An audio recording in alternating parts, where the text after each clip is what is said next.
Hello student, तो चलिए आज हम क्लास 10th का सब्जेक्ट साइंस आज करेंगे, राइट।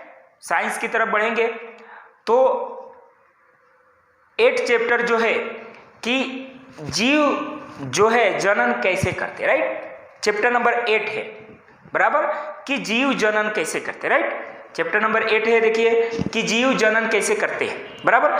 तो इसके बारे में हमको क्या करना है, पढ़ना है, राइट। तो हम क्या करते हैं कि इस वीडियो के माध्यम से हम क्या करते हैं, नॉर्मली हम क्या करते हैं कि सभी चीज़ों को कवर अप करने की कोशिश करते हैं, राइट। और आपके सिलेबस में जो है ना, आपको सिर्फ उतना ही पढ़ना है। जैसे कि आपके सिलेबस में आपको जो पहला टॉपिक पढ़ना है वो पढ़ना है एक जीव में प्रजनन की विधि। पहला जो टॉपिक पढ़ना है कि एक जीव में प्रजनन की विधि बराबर, ये विधियां आपको पढ़नी है, राइट। तो जरूरी नहीं है कि ये विधियां पढ़नी है तो क्या करें, हम सिर्फ यही पढ़ें, राइट। तो क्या होगा, उसके बारे में हम और भी कुछ है जो भी उसके इंट्रोडक्शन है और भी जो भी जानकारी होगा वो यहाँ पे हम क्या करेंगे, कवर अप करने की कोशिश करेंगे। क्यों? क्योंकि हर चीज़ें सिर्फ ये टॉपिक पढ़ लेना ही नहीं होता है। कुछ टॉपिक ऐसे होते हैं जो एक दूसरे से रिलेटेड होते हैं, तो उसको समझाने के लिए, उसको बताने के लिए हमको क्या करना पड़ेगा, थोड़ा बहुत कवर अप करने की कोशिश करनी पड़ेगी, तभी आप क्या होगा, अच्छे से समझ लेंगे। लेकिन हमारे पास मेन जो टॉपिक है वो यही है, पढ़ना हमको यही है, राइट। तो सबसे पहले हम समझते हैं कि जीव जनन कैसे करते, राइट। अच्छा ठीक है, जीव जनन करते हैं बराबर, कैसे करते, राइट, इसके बारे में हम पढ़ना है बराबर। अब जनन क्या होता है और जीवों को जनन करना क्यों आवश्यक है बराबर, ये चीजें समझते हैं, राइट।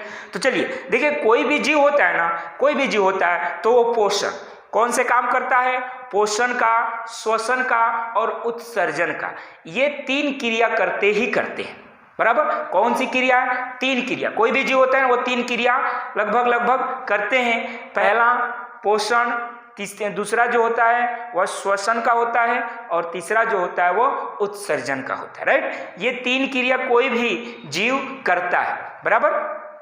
तो क्या मतलब कि ये जो क्रिया हम करते हैं बराबर, ये जो क्रियाएं होती है बराबर, इसमें क्या होती है कि एनर्जी, ऊर्जा की क्या होती है, आवश्यकताएं पड़ती है। करने के लिए हमको क्या होती है, ऊर्जा की आवश्यकताएं पड़ती है बराबर। अब जो चौथी चीजें हम पढ़ रहे हैं कि ये जनन बराबर, क्या जीवों को जनन करने की आवश्यकता है बराबर।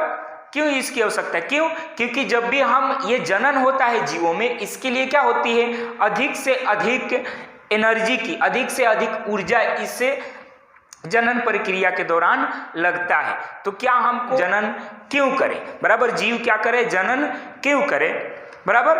तो देखिए क्या होता है कि कोई भी जीव हो अपने संतति बराबर, अपने संतति की वृद्धि करने के लिए क्या करता है, वो ये जनन जो है वो करता है, अपने संतति की वृद्धि करने के लिए जनन करता है बराबर।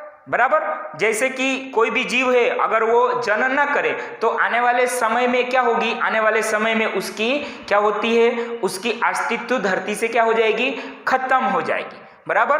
तो जनन के माध्यम से ही ये आगे चलता आता है कि हाँ भाई इसकी ये प्रजाति है बराबर। तो किसी भी जीव के लिए जनन करना क्या होता है, आवश्यक होता है। क्यों? क्योंकि वो अपनी संतति को बढ़ाने की कोशिश करता है कि हाँ मैं ऐसा था तो मेरे, जैसे कि हमने इतिहास में पढ़े हैं कि जो है प्राचीन काल से ही मनुष्य किस प्रकार से था, तो मनुष्य की उत्पत्ति किस प्रकार से हुई है, तो बंदर के रूप में हुआ, फिर धीरे धीरे डेवलप होते होते हमारे जैसे लोग डेवलप हो गए। अभी क्या होगा कि जनन के माध्यम से ये चीजें क्या होती है, डेवलप होती है, राइट। तो किसी भी जीव के लिए जनन करना बड़ा ही आवश्यक होता है। हाँ, लेकिन इस जनन प्रक्रिया में क्या होती है, बहुत ही अधिक ऊर्जा की आवश्यकता पड़ती है, राइट। अब हमने जीवों के बारे में पढ़ा है कि जो जीव होते हैं ना, एक कोशिकाई जीव होती है बराबर, एक कोशिकाई जीव होती है और बहुकोशिकाई भी जीव होती है बराबर। तो क्या सभी इस प्रकार के जनन कर पाते हैं कि नहीं कर पाते, राइट। जैसे कि बहुकोशिकाई जीव होती है वो किस प्रकार से जनन करती है, एक कोशिकाई जीव होती है वो किस प्रकार से जनन करती है, हम एक एक करके क्या करेंगे, इस चीज को पढ़ने की कोशिश करते हैं। तो हमारे पास सिलेबस के अनुसार एकल जीवों में प्रजनन अब हम कवर अप करने की कोशिश करेंगे कि एकल जीवों में प्रजनन की विधि, बराबर, मतलब कि होता है जैसे कि विषाणु हो गए, जीवाणु हो गए, बराबर, या तो अमीबा हो गया, बराबर। तो ये जो इतने छोटे छोटे जीव होते हैं, तो क्या इस प्रकार से ये लोग भी क्या करते हैं, प्रजनन करते हैं क्या, प्रजनन करते हैं क्या? तो उसी चीज को हमको पढ़ना है कि एकल जीवों में प्रजनन की विधि, बराबर, कि इनका जो रिप्रोडक्शन होता है, बराबर, इनकी जो जनसंख्या में वृद्धि होती है, रिप्रोडक्शन होता है, वो क्या होता है, बराबर, किस विधि से होता है, कैसे होता है, बराबर, हमारे लिए समझने की जरूरी हमने क्या होगा कि हम आगे पढ़ेंगे कि क्या होता है कि कोई भी जीव जब क्या करता है, प्रजनन करता है, तो उसके लिए नर और मादा का होना क्या होता है, आवश्यक होता है, नर और मादा होना चाहिए, बराबर, तभी वो क्या होता है, प्रजनन की प्रक्रियाएं पूरी होती हैं, बराबर। लेकिन जैसे कि छोटे छोटे जीव जंतु है, पेड़ पौधे हैं, आखिर पेड़ पौधे भी होते हैं, बराबर, तो पेड़ पौधे होते हैं तो उसमें तो नर और मादा, बराबर, उसके अलावा वो आपस में मिलना, ये तो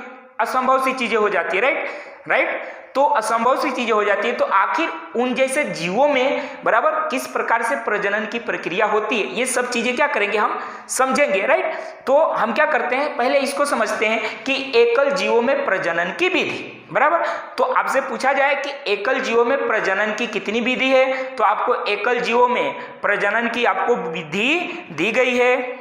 खंडन, तीसरा है पुनर्जर्जंस, मुकुलंस, बराबर, कायिक प्रवर्धंस और बीजाणु समार्ग, बराबर। ये इस प्रकार से हमको क्या करना है कि 6 विधि पढ़ना, मतलब कि एकल जीवों में प्रजनन की कितनी विधि है, 6 विधि है, राइट। एकल जीवों में प्रजनन की कितनी टोटल विधि है, 6 विधि है। अब हम क्या करते हैं, इसमें से हम एक एक करके क्या कर, राइट। चलिए, तो हम सबसे पहले पढ़ेंगे कि विघटन, बराबर, विघटन क्या होता है, ये वाला चीजें हम क्या करेंगे, पढ़ने की कोशिश करते, समझने की कोशिश करते, राइट।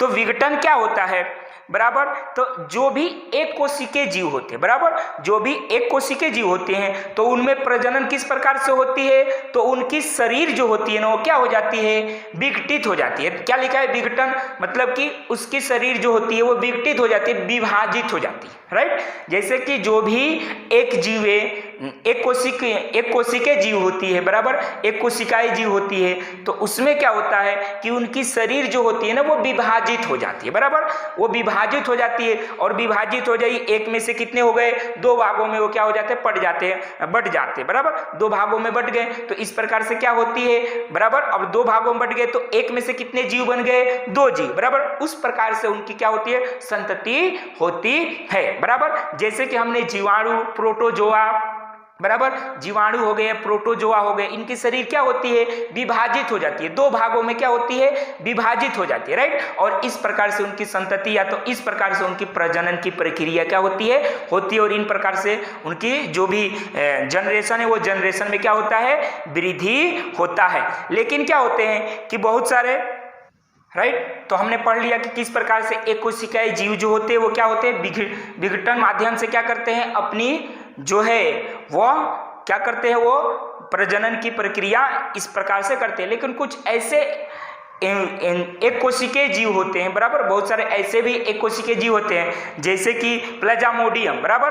कौन सा, प्लाज्मोडियम जो होता है वो क्या होता है कि जब वो क्या होता है, विघटन होता है उसके अंदर, तो क्या होते हैं कि एक नहीं बल्कि अनेकों क्या होते हैं, अनेकों भागों में वो क्या हो जाता है, डिवाइड हो जाता है, और इस प्रकार से उनकी क्या होती है, प्रजनन की प्रक्रिया होती है, राइट। तो हमने यहाँ पे क्या सीखा, हमने सीखा विघटन क्या होता है। तो विघटन मतलब कि एक जीवी जो एक कोशिकाएं जीव जो होते हैं वो क्या करते हैं, अपने शरीर को विभाजित कर देते हैं 2 भागों में, और इस प्रकार से उनके अंदर प्रजनन की, वही प्रजनन की प्रक्रिया होती है, राइट, कि वो 2 भागों में विभाजित हो जाता है और इस प्रकार से उनकी संतति हो जाती है, राइट। उसके अलावा हमने जैसे कि हमने पढ़ा कि जैसे जीवाणु हो गए, या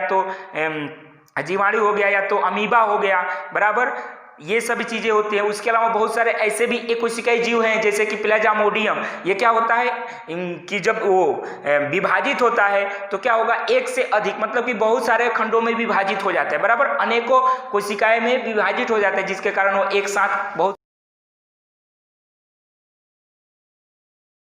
जो होता है वो क्या होता है, एक कोशिकीय जीव होती है, लेकिन उसके अंदर जो विभाजन होता है ना तो अनेक भागों में विभाजित होता है, सिर्फ 2 भागों में नहीं, अनेकों भागों में विभाजित होता है। इसीलिए उसको हम क्या कहते हैं, बहुखंडन कहते हैं, बराबर, बहुखंडन के रूप में उसको जाना जाता है। और दूसरी तरफ हम जब देखते हैं तो ईस्ट जो होता है तो उसके अंदर क्या होते हैं, ईस्ट जो होता है उसके अंदर बहुत सारे मुकुलन निकल जाते हैं, राइट, क्या होते हैं उसमें मुकुलन निकल जाते हैं, और वो मुकुलन धीरे धीरे बड़े हो जाते हैं और वो अपने उसके मूल्य पाठ से क्या हो जाते हैं, अलग हो जाते हैं। और इस प्रकार से भी क्या होता है कि एक कोशिकीय जीव में भी क्या होता है, प्रजनन की प्रक्रिया स्वतंत्र रूप से होती है।